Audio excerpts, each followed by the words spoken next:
her in the midst. They said unto him, Master, this woman was taken in adultery in the very act. Now, Moses in the law commanded us that such should be stoned. But what sayest thou? Now, they are proposing to be against sin, against unrighteousness, but their proposition was not with a good motive. Their proposition was with an interior motive. Look at verse 6. And they said, tempting him, that they might have to accuse him. But Jesus stood down with his finger and wrote on the ground as though he had them not. Now, they want to catch him.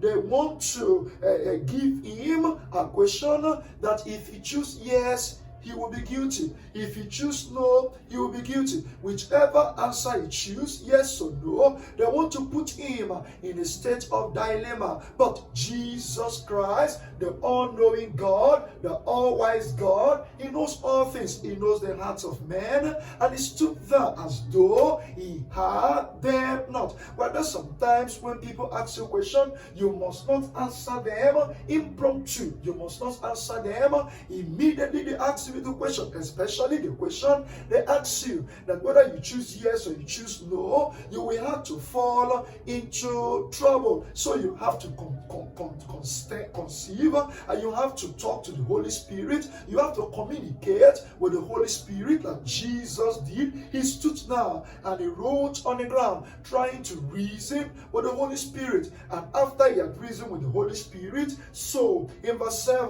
when they continue asking him, he lifted up himself and said unto them, He that is without sin among you, let him first cast a stone at her. And again he stood down and wrote on the ground. And they which had it, being convicted by their own conscience, went out one by one, beginning at the eldest, even unto the least. And Jesus was left alone, and the woman standing in the midst. You look at the provision and the accessibility and availability of salvation. Jesus came to save